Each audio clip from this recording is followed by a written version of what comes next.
Sorry. Hello. Hello. Welcome, everybody. Hello. Is everyone's working? Check. Okay, perfect. Hey, everyone. Thanks for joining us for our panel, Artist Development and What It Means in Today's Market. My name's Adreana Gonzalez. This is Ron Harris at the other end, and we will be hosting today. A little bit about each of us before we run in and introduce our amazing panelists today is I am a vocal coach, also singer-actress. I run a successful vocal coaching studio in Hollywood called Hollywood Vocal Studios. And how I came across Ron and the whole idea behind what's missing in artist development nowadays is because a lot of what I do is develop voices with record labels, producers, managers, all these things. And what I was noticing is that there was such a disconnect all over the place, and not even a disconnect, but a lack of development altogether. It really is up to the artists themselves to start developing, which is crazy because that's not how it was 10 years ago when I was an artist and, doing things out there. So I went to Ron and I was like, Ron, I think we have something.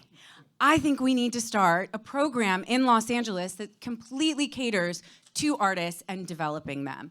And so we did that. So please follow us at HVS Conservatory. We're located in Los Angeles. That stands for Hollywood Vocal Studios Conservatory. We have a ton of events, masterclasses, open houses, showcases.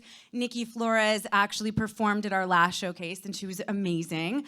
So we really have a lot of awesome, things going on in the artist development world. But really quickly, Ron, why don't you tell them a little bit about your background and yourself? All right, fantastic. Well, first of all, how are you guys doing today? We know it's early, but come on. You guys doing good?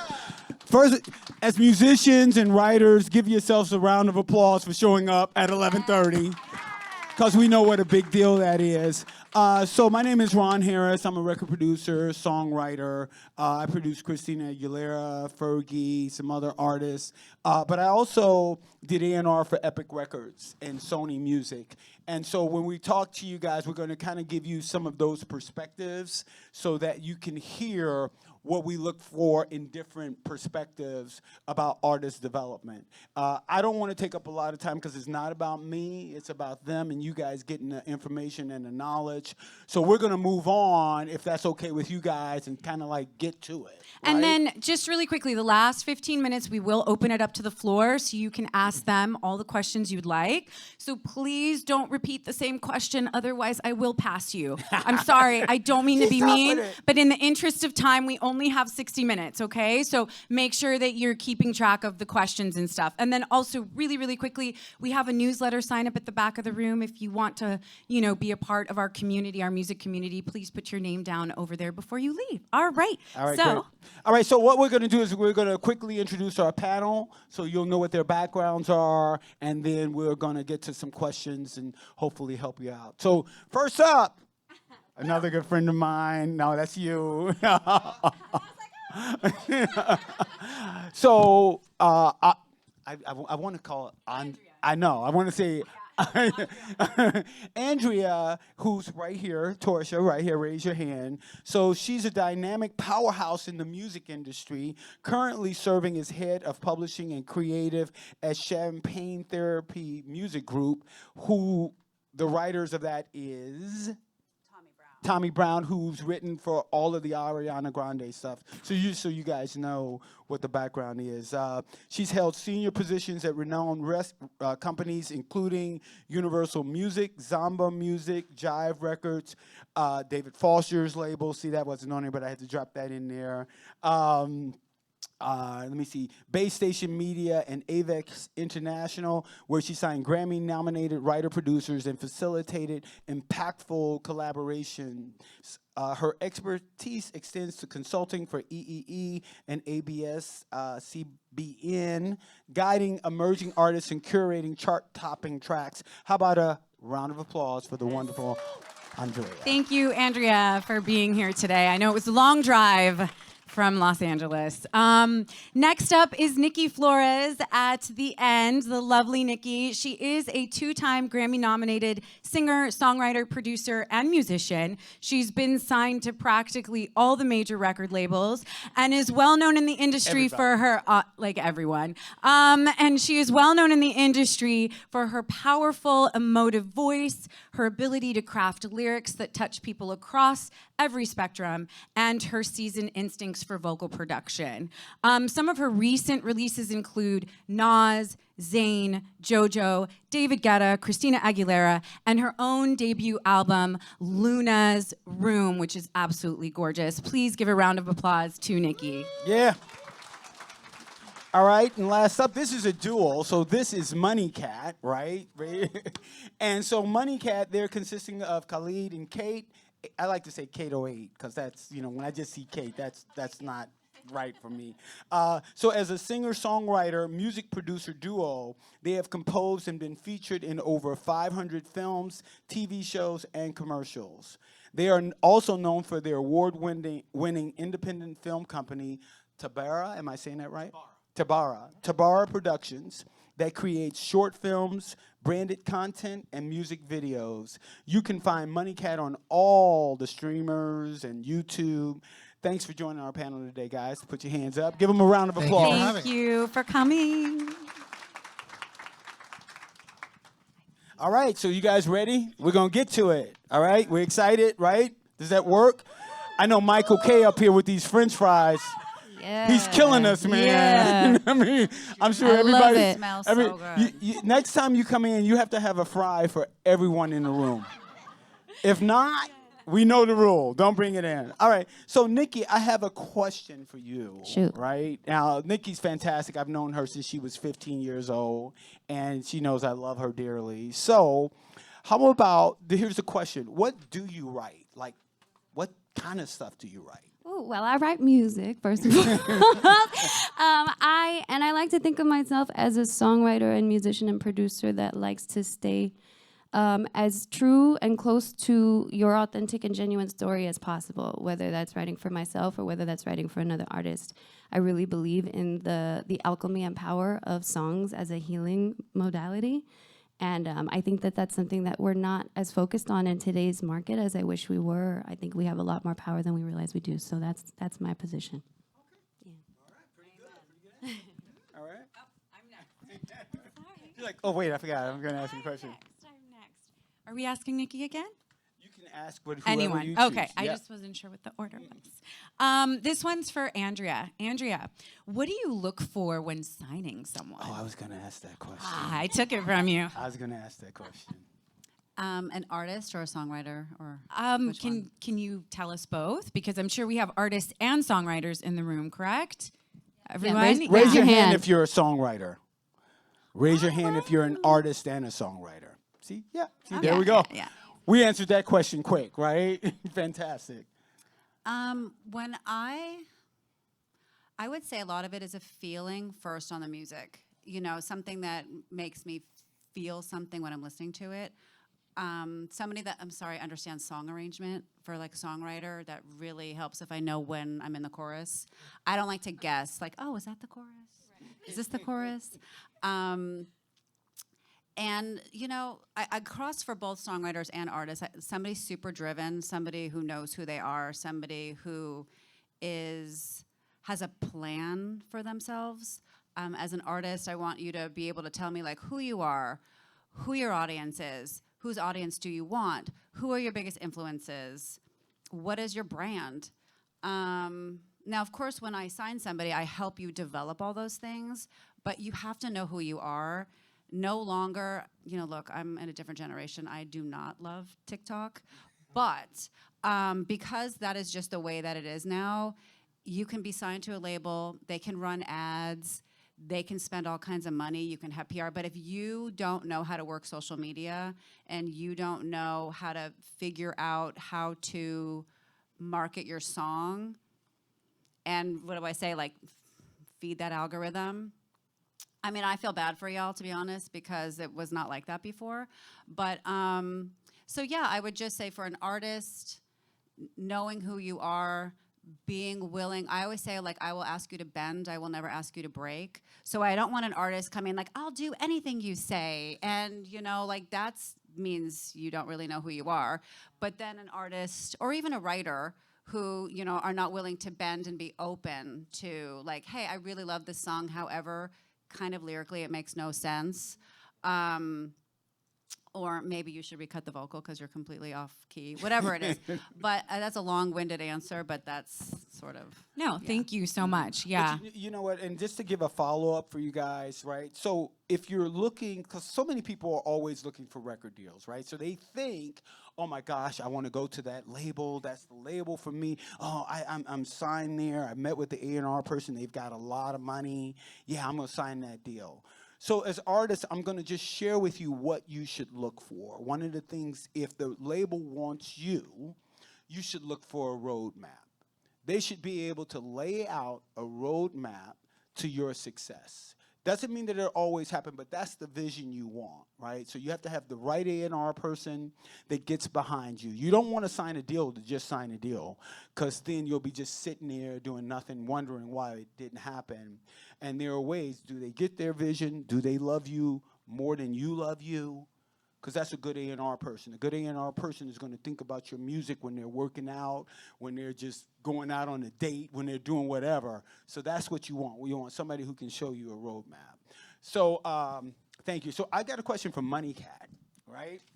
So, you know, so many people nowadays want to get into sync and film and TV, right? They think, oh my gosh, this song could be on this show. This song could be, you know, in this movie, right?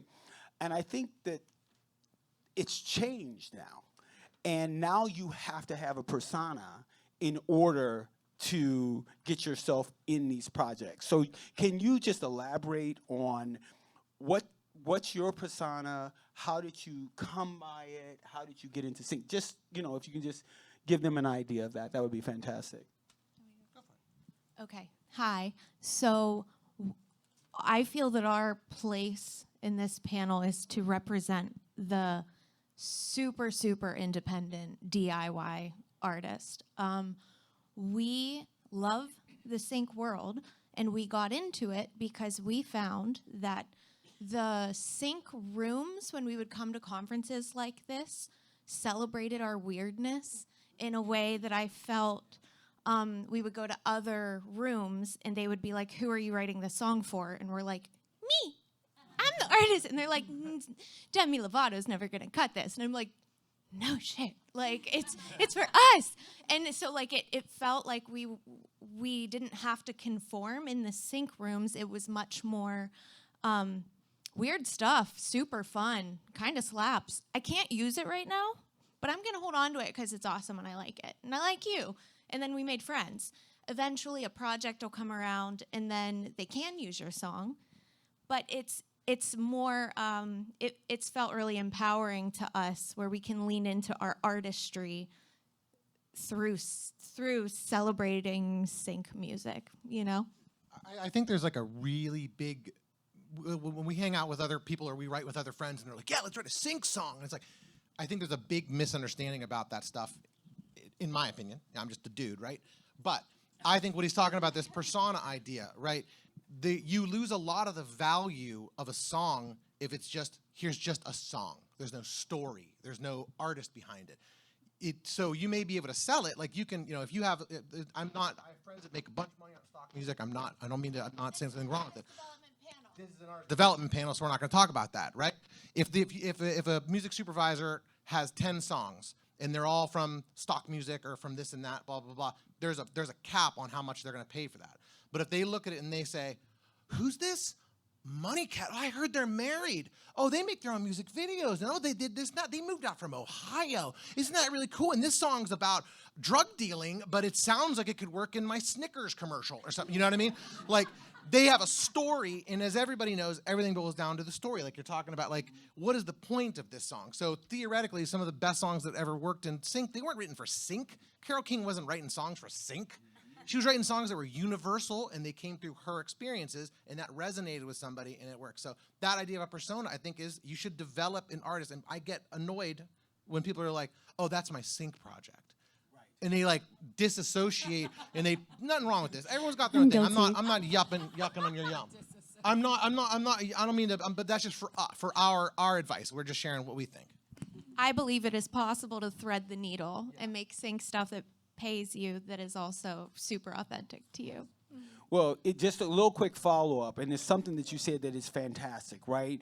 When you're writing, and just like you said, well, no, that's my sync stuff. So it's almost like implying it's less than, right? And as an artist, you can't have that. And like I said, the personas have changed in the sync world. You have to be that artist, because when you're going up against other sync artists that are living it, breathing it, it's the same dynamic as trying to get a record deal. So you're not going to just happenstance this song into a commercial. You might get lucky, just like you might get lucky and do a hit.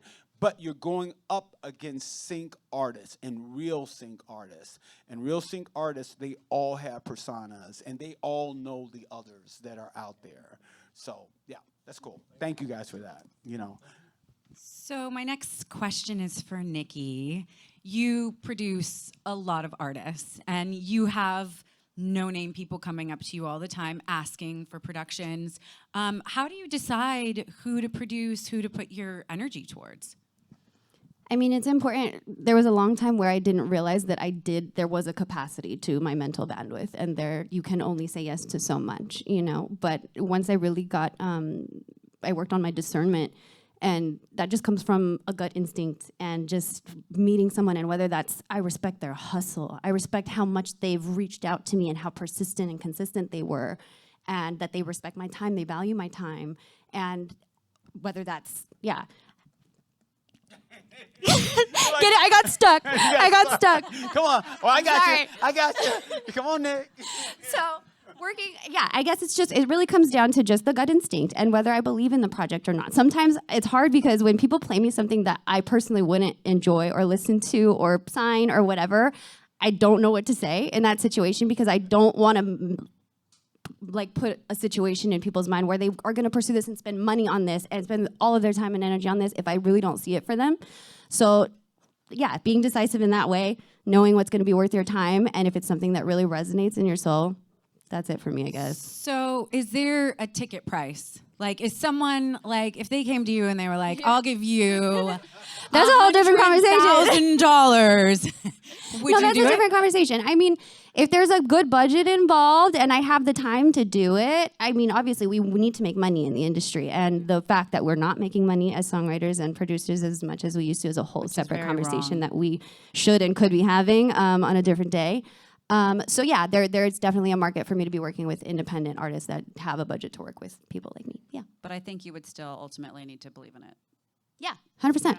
100%. There's a few projects that I'm working on right now because I'm in between publishing contracts. I'm signing my next one right now, and it goes like this sometimes, And so the projects that I have taken on, some of them may not be the next, Christina Aguilera or Taylor Swift or something, but these people, I respect their vision. I respect their drive. They showed up to the table with a full-on spreadsheet that says, this is the videos I want to make. This is the influence playlist that I need you to listen to. These are my production influences. And, I think I have so much respect for people that show up prepared. And that's really going back to knowing who you are as an artist, right? Like, you're never going to get noticed by these beautiful people unless you go knowing that this is who I am, this is what I want, this is my brand. What about those that come to you and you're like, you like them, you like their tenacity, but you just don't think what they're doing is right for them? Do you give them that feedback ever? I am the type that will. I think there's a lot of people out here that are going to tell you what you want to hear if there's a check to be written for them, and I would be very wary of that. Be aware that your partner, your production partner, your writing partner, your label partner should be able to tell you the hard truths.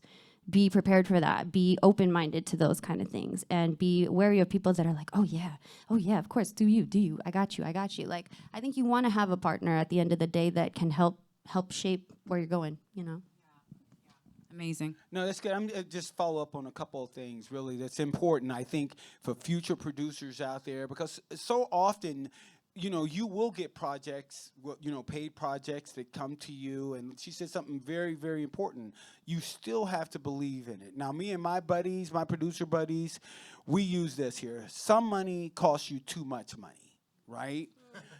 And you'll find yourself like, you know, they'll come and say, hey, I'm going to pay you $10,000 a song. And I want to do 10 songs. And you're like, oh, my God, this is fantastic. But then 3 years later, they're still calling you about that project, right? So that's how some money can cost you too much money. So you have to always run it through a filter. One, do you believe in the project, right? Can you bring yourself, can you bring it somewhere else, right? Because if not, don't just do it for the money, right? You still got to have a little bit of the money, and can you bring something to the project, right? Because, you know, some money costs too much money. But thank you for that answer. That's really good to know.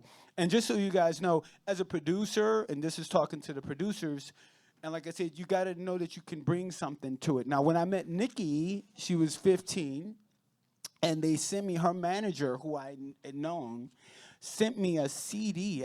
I feel like it had about 15 songs on it, right? And it was just her singing and playing piano.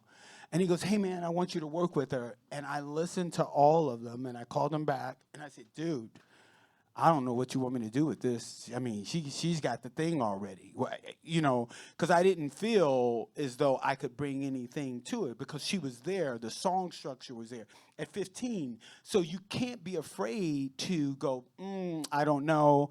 And he was persistent with me. He's like, man, just grab a couple of songs, just grab it. And we ended up obviously working together, and that's why, you know, we're just great friends to this day. So just be aware of that as producers. Some money can cost you too much money. Know if you can bring things to the party or not. AT, that's what I'm going to be calling you from now on. AT, all right, we're ready for this, all right? You ready for this? Maybe. What differentiates a songwriter from an artist to you? Take a deep breath. I know this is going to sound so stupid, but you just kind of know. You do. They walk in the room. When someone walks in the room and you're just like, who are they? And it doesn't mean that they even have to be like gorgeous or whatever. It's just there's like an energy that they put out there. So I would say it's really just that.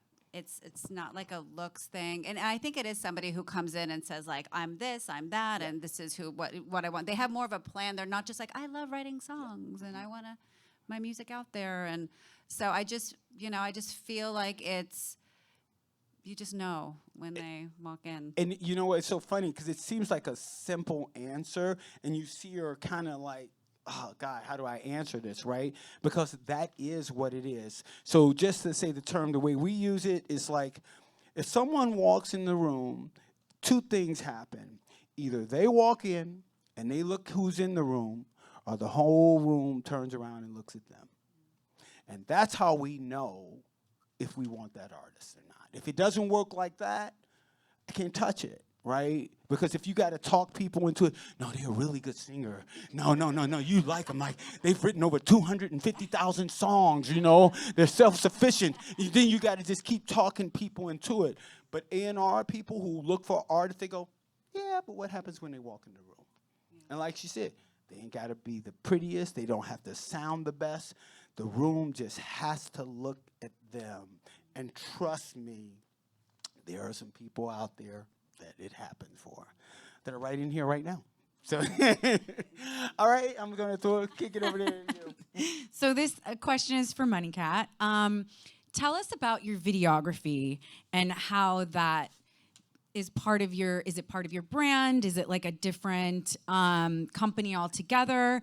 And how do you factor that into what you're doing? I'm going to let you start. You sure? Yeah, go for it. So that's a great question. From the perspective of the artist development, to us, we just like to make shit. And I think that everybody in here is a creative person. You get that. And whether it's, you know, like whatever that other thing that you do is, you know, I think that we try to encourage and foster people to, like everyone's talking about, like, well, if you're an artist, what makes you an artist? Don't push away those other things. Like, Like I could be like, oh, well, we have to make films and that's a separate thing. And our music videos are this and we're a separate no. We just make shit. And we lean into those things that make us unique because that's one thing that we can help us be different. And then when you're kind of embracing all the stuff that you do, that's where your artist identity comes out of. So you may be like, oh, well, I'm just an acoustic guitar player, but I also got awesome fashion and I love video games and I love this and that. Embrace all that and like pull it into all those little shards of yourself, because one of those things might be the thing that makes you different. You know what I mean? You're the classical composer who is also goth and skateboards. You know what I mean? Or something. And it's about not just going like, well, I can't let them know that I skateboard. You know what I mean? Fuck that. Like, be you. So I think of it like that. Like the videography stuff, it's a blessing and a curse in some ways, because nowadays we really like to make things epic and we like to do like huge. We're influenced by like 70s cinema and all that, whatever. But like with TikTok, you should just film it with your damn phone and anyway, sorry.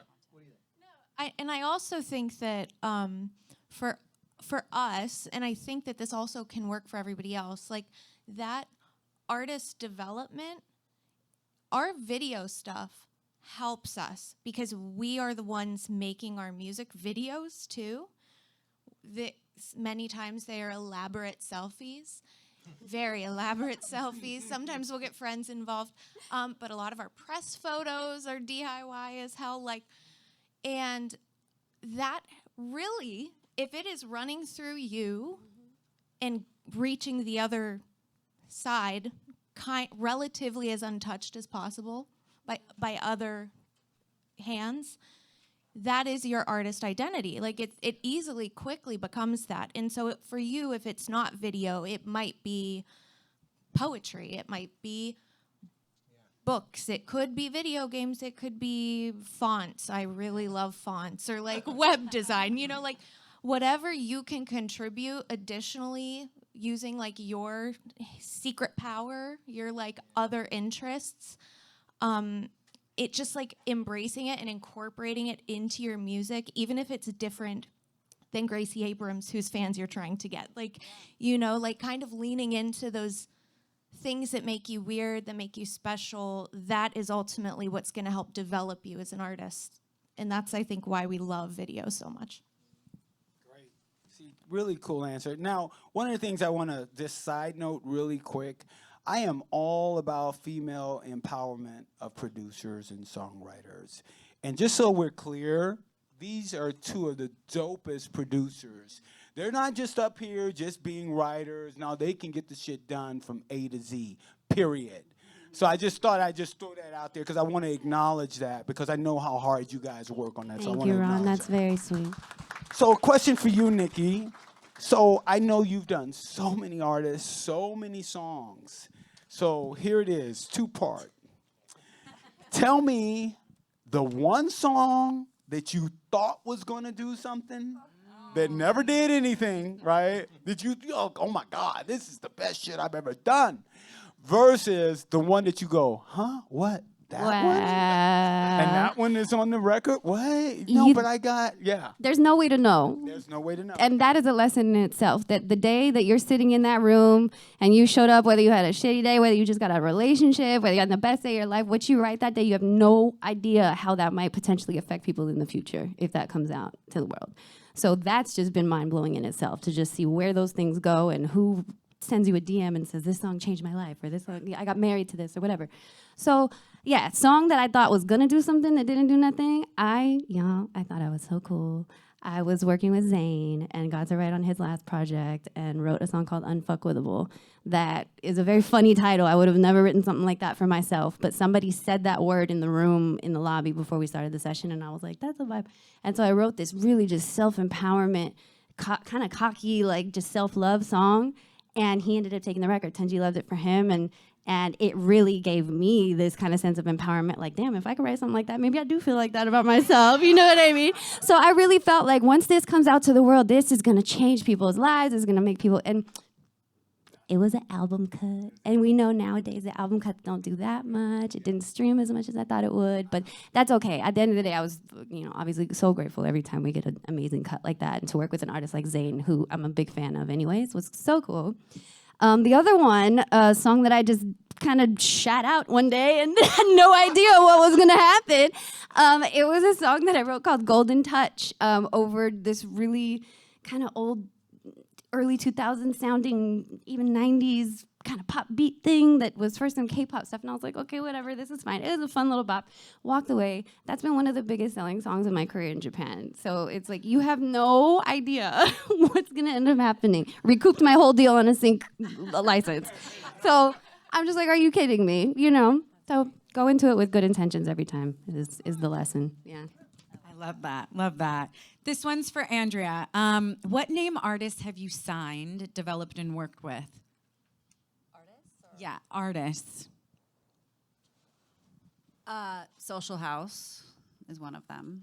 If anybody knows who they are, they had a little billion streaming with Ariana Grande. Just a little billion.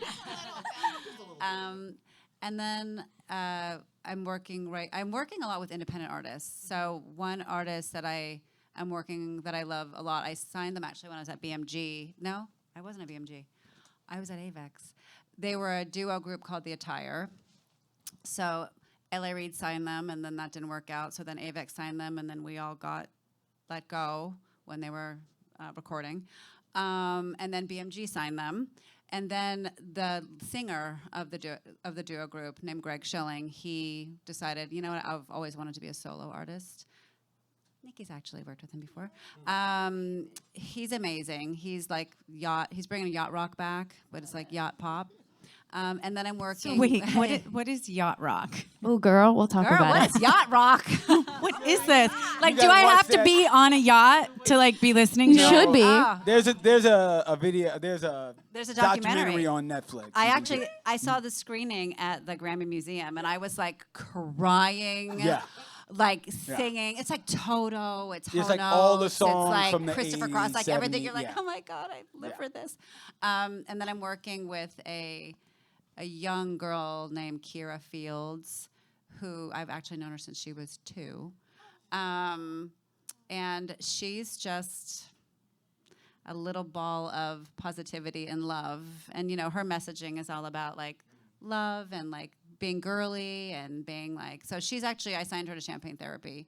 So I would say those are the ones that I'm the most, you know, hands-on, proud of. We don't always have to talk about the ones that didn't do anything. Yes. And what's an act out there that you really wanted to sign, but you couldn't? Well, there's a few of those. Well, I brought Silento over to one of my jobs before Whip and Nene, and that was a pass. And I really tried, and then they were very sorry. And then I tried to sign, his name is Nasri Atwa, and I tried really hard when I was over at Universal, and he didn't really, he had no cuts, none, and he was very confident. But you know Nasri. So but they wanted a lot of money. And I was like, just do it. Because sometimes you have a feeling. It was the same thing when I signed Tommy Brown. I signed him when I was at AVEX, actually. And he hadn't had Thank You Next. He hadn't had, you know, Holy. He'd had a lot of cuts, but nothing had, like, gone crazy. But I was like, yo, nobody really works harder than this guy. The hustle was insane. So I felt that way about Nasri. And then they said no. And I think Sony signed them. And then he had, like, freaking huge Justin Bieber cuts and all this other stuff. And then he started a group called Magic, and he had, like, a massive single called Rude. So, yeah. I said, oh, yeah. Told you. And actually, it was those two stories that got AVEX to let me sign Tommy Brown. I said, you do not want to be the third company that doesn't believe me or listen to my words and just spend the money. So... And why do you think they said no? Why do you think they passed? Like, what was... Money. It was all money. Okay. Money. Well, I'm going to follow up on that, right? So, you know, there's a act that I wanted to sign, and it's a tough thing, right? You know, when You've had a lot of them. Yeah, you see an act and you go, man, this is there's something here. And I was in Atlanta, and I was there to see a girl perform, but this guy gets up, this kid, he gets up and he's performing and he's killing it. And I was like, oh, shit. The room turned and looked at him, right? And I go, oh, my God. So I go back to Epic. I was like, man, I got this kid. I think he's great. Da-da-da-da-da. And they were like, we don't think so. I was like, but no, you don't understand. You don't understand. The room looked at him. Tell us who that person was. And that was Usher, right? Yeah, guys, that was Usher. So he was 14, right? And so, but now this is what I've come to understand. It wouldn't have made sense for us to sign him at 14 because he actually signed with LaFace at 14 and the first album didn't do anything, right? So it's about content. What can a 14-year-old really say, right? You have to think about that, right? And I didn't understand that at the time because I was like butthurt, right? I was like, oh my God. And I had to make that call. And I was like, yeah, man. And he's like, no, that's all right. Because I knew LaFace was going to sign him anyway, but I didn't want to lose it. But from a record label perspective, if it's not cooked enough, there are other factors that go into it. And you can't get everybody. And it's okay, because you can get the next one, right? You know, but every time I see him, I'm like, God damn, that could have been me, right? I know, I would have been up there skating with him, like, hey, right? You know, but nevertheless, that's what happens. So that you just asked her a question. I was going to ask, it was me, because I put the paper down because I had this second question. Oh, I know what it was. It was from MunnyCat. So in our careers, we've all gotten a call from someone that when we hang up the phone, we're like, oh, shit, I can't believe I just talked to that person, right? And I think I know the answer to this one, but I'm going to ask, for you guys, when did you get this call that was at such a level that you couldn't believe it? You know how somebody in the room with you and you're like, you know how you doing that? So who was that and what was the call about? You see, they know the answer already. You see? Set us up. We'll knock it down. Knock it down. That phone call for us was when Ron Harris called us. I think it was about 10 years ago. I was very new to co-writing. I was also very new to producing for myself. And so what I would do is I would go to like these conferences, like we went to the Taxi Road rally. And I started like offering out my co-write services to people who should not want to write with me. They were signed to publishing deals. They were like, they did not need to. I had never had a co-write, okay? But I had asked, and I said, if you write with me, I will produce the track. And so that got me a lot of good opportunities. And my very first co-write, Sophie Rose, was 14 at the time. And I guess that's for Ron to say what happened. But like, I got this call. Well, we were at the Taxi Road rally. We saw Ron speak. We waited in the And just so we're clear, that's not the answer I thought that they were going to get. Oh, no, that's the... Who else would it be? I just go ahead, continue with the story. Okay. It was Ron. But we waited in the long line to meet him at the end. It was too long, and so we didn't get to meet him. And like 6 months later, I get a phone call, and I live in Ohio, right? So I was telling him earlier, like, you are lucky you had a Los Angeles phone number, because I would have been like, bill collector, bye. But I was like, call it. There's a phone number calling me from California. Like, I'm going to get this. And I answered it, and it was Ron, and he was like, I keep hearing that Kato Wade is the dopest. I just had to call and find out for myself. And I was like, oh my gosh, this is crazy. Thank you for calling me. Hi. And then we've been like homies ever since. Well, thank you for that. I appreciate it. You're welcome. Who did you think I was going to say? I didn't expect that. And I remember that moment because I had heard the track and I had talked to this girl, Sophie. I said, so who produced this, right? And she says, oh, Kato 8. I was like, yeah, this is pretty dope. You got her phone number? Let me call her. And that's how that happened. I thought you were going to talk about that Clive Davis situation. I mean, they put me up there. I mean, don't get me wrong. I'm all right. Clive You know, Ron, I know, Clive Ron. Davis. You know what I mean? I mean, oh my God, right? You win. I win. I mean, I won today, so we I'm did get okay. that. We did some remixes for Clive Davis's birthday party. It was like a collection of all of his. You know, he's been behind so many artists and so many. Everyone in here, you love 900 songs that he had something to do with, and he's literally he's the king of that. He's talking about knowing talent, right? And like Mark Ronson was doing some like with a DJ, but his catalog is so huge that they were like, and now we're gonna do the Arista year. And Clive is very thorough, and he's like, now we're doing my soul records, and now we're doing my hip hop stuff with, and it was just so much. It was like 2 hours, maybe an hour of finished music, and they were all remixing into each other and stuff like that.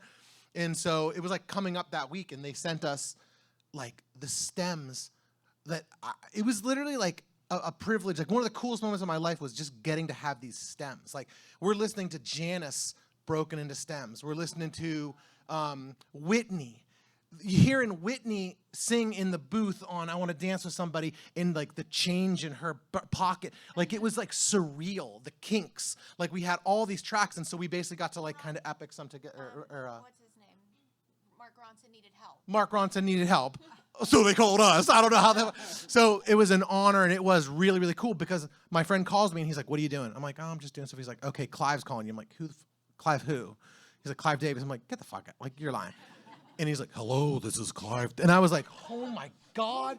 So that was one of the coolest things that we got to do, you know, but like same thing, like Ron Harris. Like Ron's the man. I mean, listen, Ron is, I would do anything for Ron, and anything he says, I believe that I will seriously.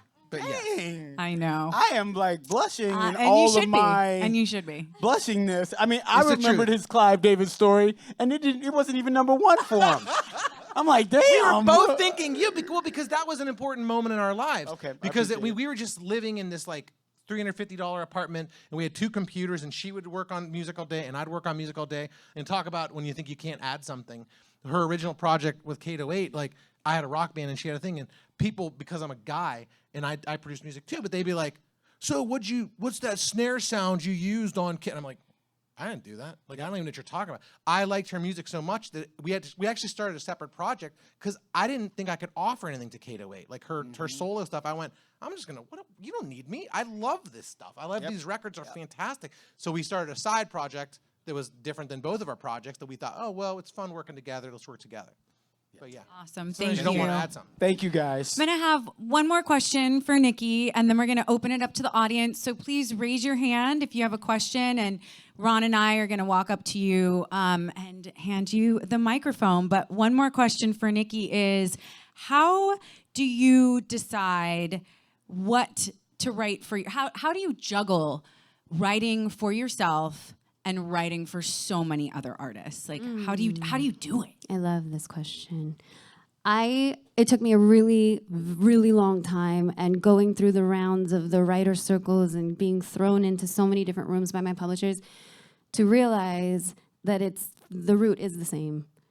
We're all artists at the end of the day. We're all, like you said, just taking those tiny fractals of our life experience, and whether that's musical or not, it all kind of counts. And so I think writing for myself, the only advantage is that I'm not on anybody else's timeline. So I get to take as much time as I want and be lazy, go for walks, get inspired by nature, like whatever else I need to do to really sew back into my own stuff. With another artist, I try to make that process as similar as possible, but just condensed down into their timeline with, whatever their conditions and budgets are. Yeah. Because you write for so many artists, do you feel like that takes away from your own artist project, and how does that make you feel? I don't. Actually, I feel like it adds. I honestly feel like it adds. Every time that I get to work with other people, I just get a peek and a glimpse into their own process or their own life story that always, we bounce off each other and learn, and it all kind of alchemizes into my own project somehow. Yeah. I love that. I love that. All right. Well, we're going to open it up to the audience. Ron's back there, Right ready here. and waiting. All right, we got our first question. You ready? All right, hit it. It's a pleasure to be here. My name is Zana Messiah. I'm an artist and a writer, and I have just recently started producing and working on my first self-produced project. And I'm finding it really hard to finish songs. So do you have any tips on you know, because I'll come up, I'm producing like a writer. Like I'll come up with the idea and I'm super excited about it and then I want to do another one. So how do you move on? Well, so I feel like in my and Khalid's specific combo, I'm pretty good at starting things and not finishing them. And he's really good at not starting things, but then finishing. Like, he's the finisher, so like, yes. But then once I give him something to work with, he gets inspired and then he can. So my advice would, even if it's not a full-on collaborator or co-writer, just having like an accountability buddy or somebody who you could bounce ideas off of that can help hold you accountable, because you do need a little bit of that, even if there's not super high stakes involved. Just knowing someone's going to check in on you next Friday and see if you have anything new to show them, it might inspire you to finish, you know? Because you can only do that so many weeks, and then you're like, I gotta finish it. Right, well, here's the thing, and I'm going to just add to this, right? So listen, as writers, as creative people, you know, we're all insane, right? We're all judging ourselves over and over and over and over and over and over and over and over and over and over again, right?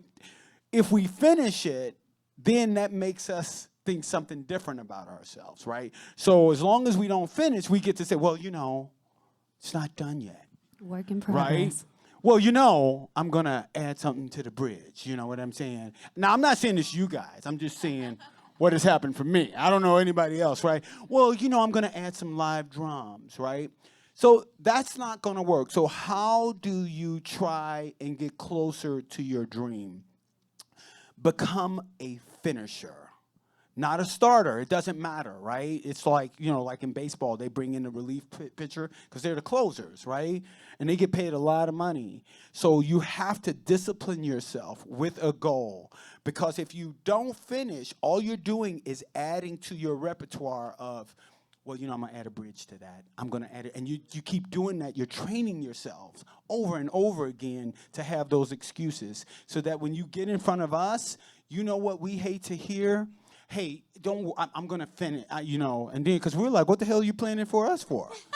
Right? If you're not done with it, why on earth are you playing it for us? Makes no sense. Don't worry about the outcome. Don't get attached to whether it's good or great or anything. Like Nikki said earlier, we have no idea.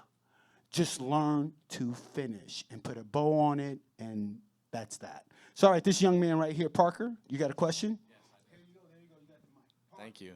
So this is a question like with artists and labels.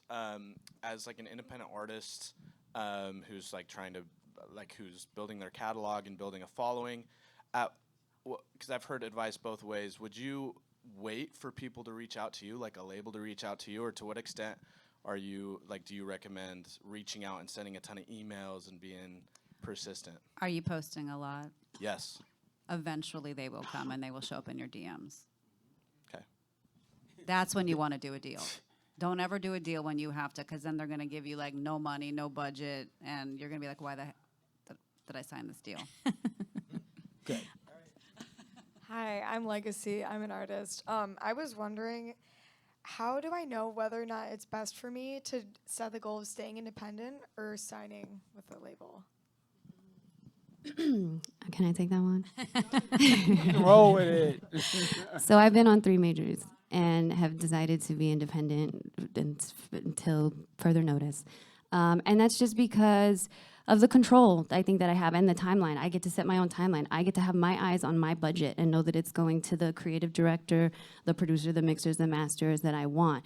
Having said that, that has come from years of having to get to know who are those people that I personally know that I want to reach out to and work with. And so I think it all comes back to just like, what type of artist are you? Who are you as an artist? What type of resources are you going to need in order to make that vision a reality? Is that a major label route? Because I think major label route leads us to major songs on major networks and mainstream music, and not all of us are looking for that. Not all of us are looking to be a Sabrina Claudio or a Taylor Swift or, you know, whatever this, that. So I think if you're on the indie side and you maybe don't look that part or play that part on TikTok, we're not even really getting into the artists that don't play the game of TikTok and don't need to be seen constantly and showing up at all those things. I personally don't consider myself one of those types of artists. So I think it really just comes down to knowing who you are and then knowing what you need to achieve what you're looking to do. Yeah. You know, there's something that AT said that's really, really important that she said to you, Parker. And understand this here. Most acts that are signed to major labels are through an independent. Some people don't realize that. And just like she said, all you have to do is your best work. Just do your best work. Believe in yourself. Just make it the best that you can be. And if it starts to catch fire, and here's the key word, regionally, we will come and we will find you. They keep an eye on everything. Like I told you earlier with Usher, I was in Atlanta, right? So I have friends all over. Hey, what's hot there? What's hot there? What's going on? So if I'm coming into town, what should I see, right? So we see it on all the bubbling up. Just make it the best that you can make it, and they will find you. Can I make one more quick point on Yes, that you can. too? So I think that you pointed out something great too, is the less hands on it in the beginning, the more pure that channel is to come through. I think the more you get close to what your true artistry is, the more hands involved, the more chefs in the kitchen, the further away sometimes you get from what your real intention is. All right. So, my name is Brian, and I am a songwriter, a producer. I also have a strong marketing background, so I'm looking for new artists to work with as well. This is a songwriting question. Do you have any tips on pitching or like having any idea of like how to pitch songs to labels, publishers, and artists, and like any tips on how to get started? Any pointers? I know AT. You saw me looking at you like, what you got to say? You know, you want a blind pitch. So honestly, the best advice, I mean, like, it's difficult. I mean, so good luck. But not that it won't happen. But there's something called the A&R registry. Or like, it used to be called like the A&R 411, or, you know what I'm talking about? Like Rich Ezra. No, you can. It's like literally online. You could pay for it, and it lists like every record label. They have one for like publishing companies, one for record labels, one for sync attorneys, whatever. But I would get the record label one, and I would just find out what artists you want to pitch to, what label they're on, and then just blind send your songs. Look, I do listen. I do listen to, you know, when people, you know, find me on LinkedIn or they DM me or what, they get my email. Not everybody does listen, but you just never know who's going to listen. I would just make sure that it's an artist that takes outside songs, because like, don't pitch for Taylor Swift, you know, or like people that have their people clearly. But yeah, that's honestly, like, that's the best advice I could give you. Can I hop in as an indie artist? Of course. We met our licensing company who pitches on our behalf for film and TV and sync stuff at a music conference, not unlike this one. So, I mean, as an artist, if you're trying to get like maybe like a warm intro to somewhere they're already going to be, the industry folks, conferences are really, really good opportunities. And you might have to show up at the same one a few times, you know, but slowly over time you'll start making friendships, and then it'll be like super organic. It's a slow process, but if you keep showing up, it's good. And we've got a question here, but I want to add just a couple little things to that about pitching for artists. You got to really kind of be careful. You don't want, like, sometimes I know some female artists who will not take a song from another female singer, from a writer, right? Because if they're not as good as that singer, they can't. Like, if I'm sending, like, Britney Spears or somebody who's not a great singer, something like Nikki Flores, and Nikki Flores is doing the Nikki Flores thing, they're going to be like, oh, shit, I can't do that, right? So you got to be conscious of what artists you put on there to do the demo, right, and who you send it to. And it's okay to move that between artists and send a version for this and this. You know, when I did Christina's El Beso de Final on the Spanish record, that was done by a guy. So the demo was a guy singer. And it was supposed to be a duet between her and Enrique Iglesias, right? But that just didn't happen. But just so you know, artists are really funny like that sometimes. So here we go. Let's hit it. Hi, my name is Drea. First of all, really appreciate the conversation with you. I'm an artist and a singer-songwriter, and my question is twofold.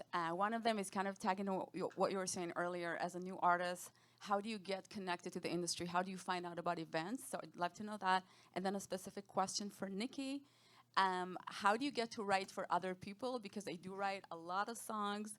How do you get to a position where you have those connections and people kind of find you as a songwriter? Yeah, Thank you. sure. I'll start with the second question. So for me, that was through a publisher, getting signed to a music publisher. And it's not always the easiest or more straight of paths, but I think, like we started off saying, coming to these kind of conventions, introducing yourself to people, making sure that the material that you're sending out, you're not overloading people. Like, I would not recommend to anybody here to send someone a package of 30 songs or 50, no.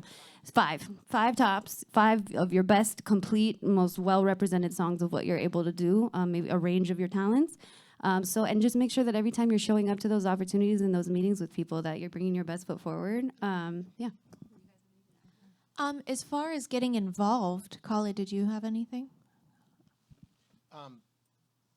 I think that I don't know if this is the exact answer, but I think everyone's talking about like asking more questions in the beginning to get to the, basically have a really good question. So basically it's like, I want to be with a publisher. Like, if you do your homework and you decide that is my journey, I almost feel like you have like all of a sudden you have a 50% more chance of success, rather than like, I'm an artist, but I'm also want to sign with like a writer, but I also like want to tour with my band and like, but if you can do the soul searching and figure out exactly what you want to do, then you can walk in and you can say, I'm looking to write for other people. And then that's the person. Oh, so where do you walk into? We love going to like different conferences. Like we met Ron at Taxi. We go to Durango. There's a radio when we went to in Burbank. There's one in Hawaii. So it is a matter of just like getting in front of all these people and just being you and knowing who you are. And they may not need you right away. You know what I mean? You may be the guy that does freaking polka music and da da da. But guess what? Next year when polka pops off, you are going to be the guy who is the polka god or whatever. The polka god, yeah. It's going to the polkazons. Yeah. But if you just follow, if you follow what you're really trying to do, commit to that bit. You can change it later if it's not right, but really be the person. Because everyone in here, we could all write a blues song, we could all write a rap song, we could all write a pop song. We're all good writers. But like if you say I'm the guy who does everything, you really aren't anything. Right? That's such a good point. Like, jack of all trades is a master of none. And I think that some of our favorite producers and writers, we go to them because we know what they do best. Diane Warren is going to give you that Oscar-winning song, you know what I mean? Pharrell is going to give you that Pharrell start and those drums. And like knowing those specific unique things about yourself and leaning all the way into that so that you're better than that at anybody, you know? Yeah, good points, guys. Hello, how are you? This is a lovely panel. Thank you so much. My name is Gianna Alessi. I'm a vocalist, songwriter, and hope to be a producer as well. So, or get in there. So I wanted to ask you about the pipeline from vocalist, someone who loves putting together harmonies and vocal production. I know you said, Nikki, you love doing that too.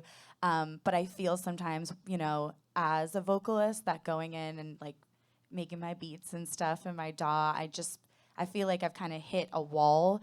How did you get started from being a vocalist? And question for many of you, starting with that and then really honing in and owning, like, I can produce now. I think there's so many tools now for us to, like, I Splice. I'm not ashamed to use Splice, like, as a starting tool. I love it because it gives you somewhere to start. And even if that means you come back and you rebuild those parts in a different way or whatever later on, just knowing that you have some good starting points, and whether that's having a cool collaborator or accountability buddy or production partner or whatever, finding friends that you're like, I may not my instincts may not naturally start in this place, but I know I'm inspired by what you do. So can I send me a couple of loops or send me just some chords or something for me to start with? And I think realizing that, like, I don't know, for me, I'm realizing that so much of my favorite production and songwriting is more minimal than I ever realized that it was. And sometimes we feel like we have to add all these layers and bells and whistles to be like, this is so me. And the more I add, the more me it is, when it's kind of the opposite sometimes. And it's like my instrument on this specific song is a flanged guitar and a snap. And that's going to be the whole track for this. Some of the most, incredible tracks are only four stems at the end of the day. So I think, yeah, just finding that loop, that sound, that sonic landscape for you that is like, oof, I can live here, I can explore here, this is my space, I think for us, when we're writing, we tend to listen to a certain playlist that will inspire us, and it might be like songs that are really well written, like iconic songs. I just want to celebrate, you know what I mean? But like when it comes to production, we switch our listening palette and we'll put on like the New Fire playlist, or we'll like find just like we'll start like looking through Spotify playlists, or like listening, trying to find new music, things that inspire us, and we'll kind of build ourselves a brief based on the drums in that song are pretty cool. But that bass is awesome, and I like how it's like wah, wah, wah, wah, wah. So we'll use that. But like also the part where in that the fifth song where it's like in the breakdown, it just there is no instrument like that, and then smushing them all together, putting them in that blender, then you get something that's truly original. And so I would just like listen to some music that you've never listened to before, and that'll help you get you out of your funk. So we have time for one more question. And then before we wrap it up, just remember we do have a newsletter sign up at the back of the room if you want to be part of our master classes or our panels and stuff like that. We do these all the time. So please become a part of the community. So one more question, Ron. Hi, my name is Sophia. Thank you so much for your panel. I'm an artist, singer, independent artist. And as an artist who loves the performing process the most, and like that's the only place where I really feel myself the most comfortable, and that's the only place where I can really show what I can do. While I have the process of writing and like having loads of sessions and working with different sound producers, how not to forget what I'm doing it all for, like if it's a long process, if it's like half a year, 2 years of writing and not performing or not having tours yet, how not to forget what I'm doing this whole thing for, because that's kind of the main goal. So the question is, how do you... Yeah, what are the options for the independent artist while you have this like process of building your catalog and building yourself as an artist? How to continue performing either, or not to perform in small stages, like what's good, what's bad? I would say continue performing as often as you can. Any opportunity that you have to put your music out there in front of people, you're getting real-time results on the market response. You're going to see right away whether your song is working for people or not. So keep being on stage is one thing I would say. I was just going to say, like, remind yourself, Khalid and I once a week, we wrote down that our identity is artist. And so we reread it. Every Monday, we check in with each other and we say, we're going to be artists this week. And it's like, it's silly, but it does work, and it helps you, like, it informs everything you do. Now, as an artist, sometimes there's going to be times where you're, like, more in the writing phase, and then sometimes you're in more of the release phase. And just, like, kind of accepting that that's part of it and it's okay. Part of the artistry. Like, you get to be this kind of artist today. Oh, I'm a visual artist today. Oh, I'm a music artist today. And it is always going to change. So, like, be less hard on yourself, and also just know that your identity is artist.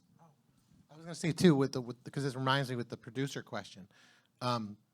Listen, if you need it, if this will help anybody in this room, you're a producer. Did you make a song?